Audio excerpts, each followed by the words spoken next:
त्रिवेज media के सभी दर्शकों का पुनः एक बार स्वागत है। आज हमारे साथ जुड़ गए हैं अतिथि, विशेष अतिथि के रूप में जुड़ गए हैं छोटू भाई वसावा, जो कि गुजरात विधानसभा के आमदार भी है और भारतीय ट्राइबल पार्टी के राष्ट्रीय संस्थापक अध्यक्ष भी है। आज उन्हीं के साथ हम बातचीत करते हैं। गुजरात के कुछ गांवों का जो विस्थापन शुरू है उसके बारे में भी उनसे बात करेंगे और आने वाले बिहार विधानसभा चुनाव में बीटीपी की क्या भूमिका रहेगी, इस सारे संदर्भ में हम उनसे बात करेंगे। छोटे भाई वसावा, आपका सबसे पहले त्रिवेज मीडिया में स्वागत है।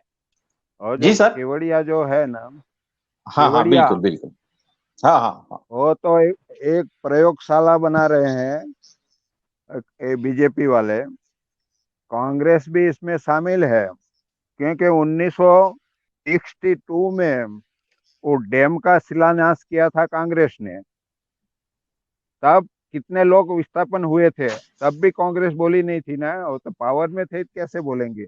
अभी आ गए बीजेपी वाले सरदार साहब का नाम लेकर, उसका जो स्टेच्यू बना के पूरे ट्राइबल को लूटने की शुरुआत कर दी है उन लोगों ने। पूरा देश का जो ट्राइबल है ना, वो खत्म करने की उन लोगों की, दोनों की साजिश है। इसलिए आदिवासियों को इकट्ठा होकर 5 शेड्यूल मांगना पड़ेगा, 6 शेड्यूल मांगना पड़ेगा। सारी आबादी हमारी इकट्ठी हो जाएगी, तब वो बात छोड़ देंगे। नहीं तो हमारे जो रिजर्वेशन सीट पे जाते हैं चुन के, वो तो उसके साथ है। उसके भरोसे देश का ट्राइबल बच नहीं पाएगा, ऐसा मैं मानता हूँ। इसलिए लोगों को मैं बोलता हूँ कि बड़ी रैली करो और 5-6 की बात करो, वो लगा दो गाँव में। खुद का जो इसमें लिखा है, रूढ़ी ग्राम सभा का पूरा आखा ब्यौरा लिखा है, वो लिख कर गांव को बचा लो, तो केवड़िया भी बचेगा, माल सामोड भी बचेगा, सापुतारा भी बचेगा। और जो कोई दूसरे स्टेट में है ऐसा हवा खाने का स्टेट, अरे जो स्थल है, वो बचेगा। नहीं तो बच नहीं पाएंगे। नदी नाला डूंगर सब खत्म कर देंगे, ऐसी उन लोगों की साजिश है। उसके सामने हम बीजेपी बना के लड़ते हैं। और बिहार की जो बात है, वो नीतीश कुमार को मुर्गा बनाया है उन लोगों ने। अभी मुर्गे के द्वारा वो लालू जी को जेल में भेज दिया गया है। और उससे पहले हाँ, वसा साहब, उससे पहले हम ये जानना चाहेंगे कि आपने एक बहुत बड़ी बात बताई है कि कांग्रेस और बीजेपी मिलकर ये आदिवासी समुदाय को हटाना चाहती है, उनके जगह से उठाना चाहती है। आदिवासी समुदाय जो है, जो अपनी एक निजी जिंदगी जो जीता है कुदरत के सहारे, जल जंगल जमीन जो भी कुछ है उसके सहारे अपना जीवन जीता है, किसी को उपद्रव नहीं होता है, फिर भी कांग्रेस और बीजेपी वाले ऐसा षड्यंत्र क्यों करते हैं कि वो आदिवासी समाज को उनके गांवों से हटाया जाए? अरे भाई, सब कुछ हमारे पास है, खनन हमारे पास है, पानी हमारे पास है, सब कुछ हवा हमारे पास है, अच्छी हवा भी हमारे पास है, जमीन हमारे पास है। इसलिए बेदखल करने के लिए वो दोनों की साजिश बनाई गई। बिल्कुल, बहुत सही बात कही आपने। लेकिन आज जो है आप भारत देश में जो है, जो एक बेल्ट जो चला रहा है, जो यहाँ महाराष्ट्र के ठाणे जिले से लेकर झारखंड और आगे तक वो जो जाता है पूरा बेल्ट, ये पूरा ट्राइब, जो आदिवासी समूह इसमें बसता है। क्या कभी इस समूह का एक स्वतंत्र राज्य होना चाहिए, ऐसी कभी मांग उठाई है इस प्रदेश में? ना, उठा भी रहे, हमने भी उठाई है। और जो लोग जागरूक होंगे वो बाद में उठाएंगे, लेकिन हमने तो उठा दिया है कि पूरा जो बेल्ट है भारत का, जहां जहां आदिवासी है, संविधान में लिखा है वो वहां खुद शासन कर सके, ऐसा प्रावधान भी हुआ है।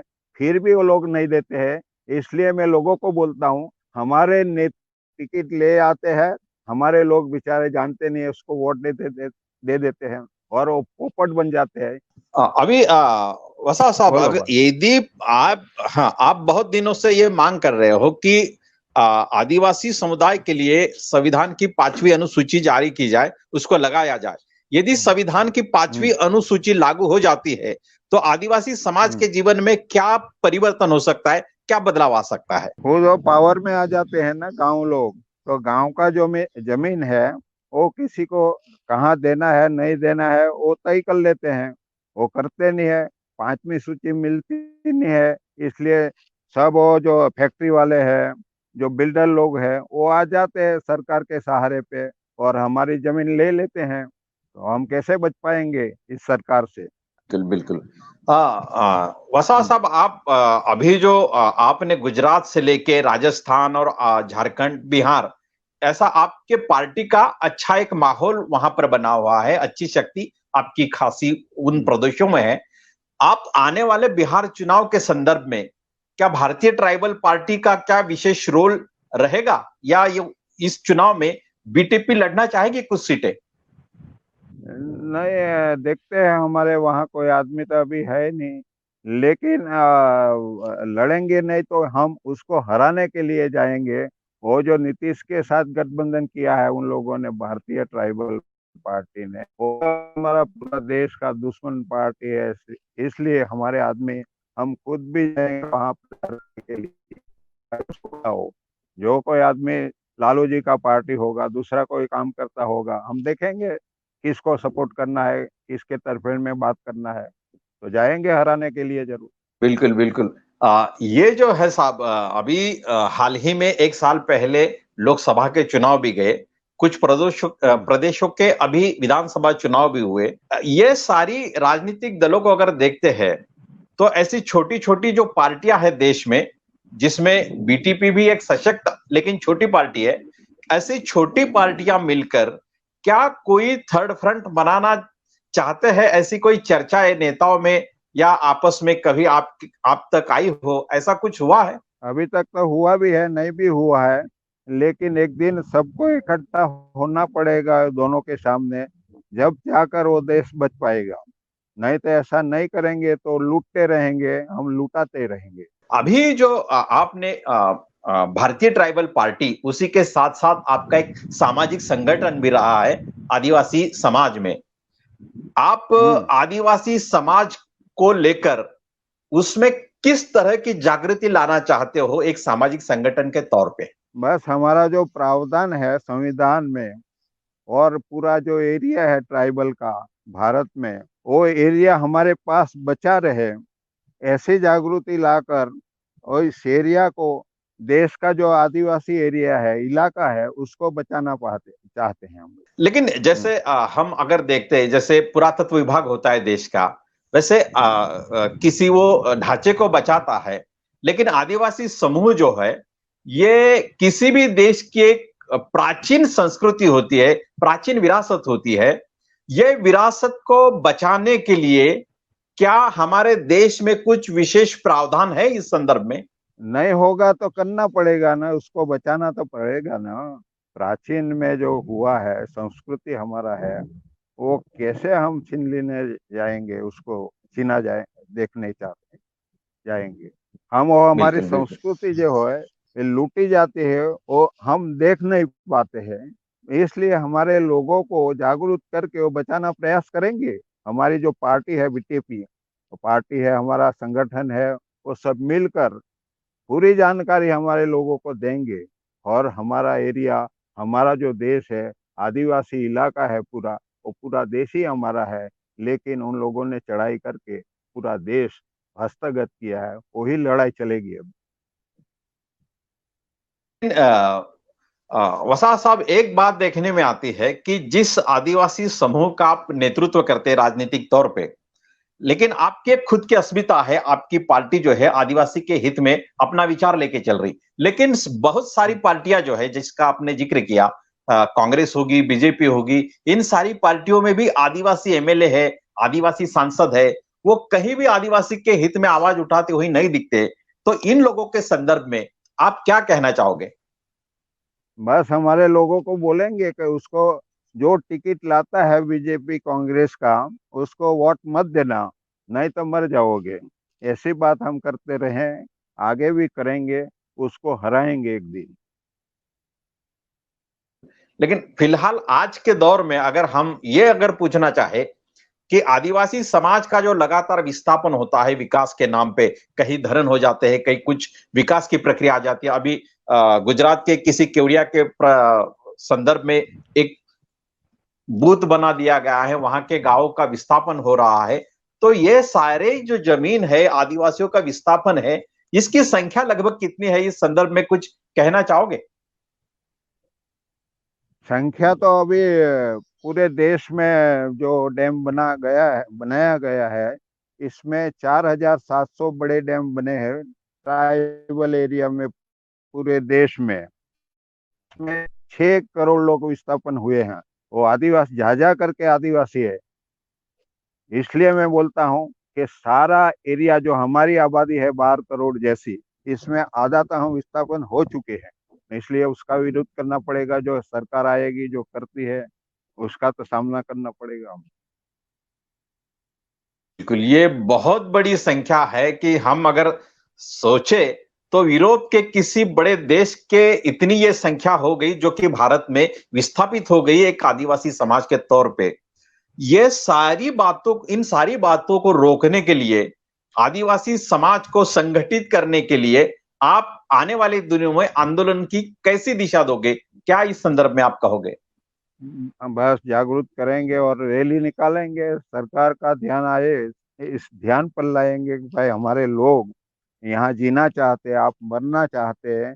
ऐसी रैली निकाल के हम बताएंगे सबको और जानकारी देंगे हमारे लोगों को। तैयार हो जाओ चलो और लड़ाई लड़ने के लिए। बिल्कुल, बिल्कुल, बिल्कुल। आज हाँ। आपने बहुत अच्छी संख्या, विस्थापित कितना हुआ ये आज, अगर मैं एक संक्षिप्त में एक आखिरी सवाल के तौर पे अगर ये पूछूं कि आज पूरे देश में आदिवासी समुदाय में शिक्षित लोगों का प्रमाण कितना हो सकता है? क्या लगता है आपको इस संदर्भ में? वो शिक्षित लोग हैं हमारे हमारे लोगों के साथ नहीं है ना। अगर शिक्षित लोग हमारे साथ होते तो आजादी कब से मिल जाती होगी हमको। 5 शेड्यूल कब से लागू हो जाता, 6 शेड्यूल कब से लागू हो जाता। वो तो हमारा दुख की बात है ना। कहीं लोग हमारे साथ तो है, लेकिन जो नौकरी करते हैं, जहाँ जो पढ़े लिखे हैं, वो अभी हमारे साथ नहीं है। उसके साथ है ना, टिकट लेने के लिए उसके साथ चले जाते हैं। इसलिए हमारी समस्या बढ़ती जा रही है। वसा साहब, एक बात एक आखिर तौर पे कहना चाहूंगा कि गुजरात आपका जो प्रदेश है बिल्कुल महाराष्ट्र को लग के है, सटीक लग के है। तो महाराष्ट्र में अगर बीटीपी सशक्त तौर पे कुछ राजनीतिक तौर पे लड़ना चाहेगी तो सबसे पहले आपको नंदुरबार डिस्ट्रिक्ट लगता है, धुले डिस्ट्रिक्ट लगता है। तो इन जिलों में आप आने वाले दिनों में क्या रणनीति बनाना चाहोगे एक राजनीतिक तौर पे? बस वहां भी संगठन करेंगे, चुनाव लड़ेंगे। तहसील का आएगा, जिला का आएगा, वो एमएलए का आएगा, सब जगह पे आदमी खड़ा रखेंगे। हम लड़ेंगे, क्यों नहीं छोड़ेंगे थोड़ी। लड़ना पड़ेगा ना। वहां भी लूट तो चली है ना महाराष्ट्र में। कहाँ है हमारा एरिया? अभी तो हमारी आबादी कम करने के लिए दूसरे लोगों को घुसेड़ रहे हैं ना हमारे एरिया में। वो भी हम समझ रहे हैं, उसका भी विरोध करेंगे हम। वसा साहब, आखिर में आप आदिवासी समुदाय के लिए क्या संदेश देना चाहोगे हमारे जरिए? संदेश तो हमारा वही है कि जल्दी उसको हटाओ दोनों को और स्वतंत्र बनो। वही संदेश हम देने वाले हैं लोगों को। हाँ, दे रहे हैं। बिल्कुल, बिल्कुल। तो छोटूलाल वसाव साहब ने हमारे साथ बहुत सटीक बात की। आदिवासी समुदाय का विस्थापन किस तरह से हुआ, कितना हुआ, देश में और आने वाले दिनों में 5वीं अनुसूची लगाना जरूर तय होगा। इसके लिए आदिवासियों का आंदोलन चलेगा और वो ये मोटा तौर पे ये कह रहे कि कांग्रेस और बीजेपी इनमें कोई फर्क नहीं है। ये आदिवासियों का शोषण ही करते हैं। उनके इलाकों के छीनने का काम इन्होंने बराबर जारी रखा है। इसलिए इनको हटाकर हमारी अस्मिता आगे लाओ। ये उनका इस आह्वान के साथ हम आज की ये मुलाकात जो है यहीं रोकते हैं। और आपने जो 3 वेज मीडिया के लिए समय दिया उसके लिए आपके हम काफी शुक्रगुजार हैं। आपके बहुत धन्य बहुत आभारी है। धन्यवाद। धन्यवाद। धन्यवाद।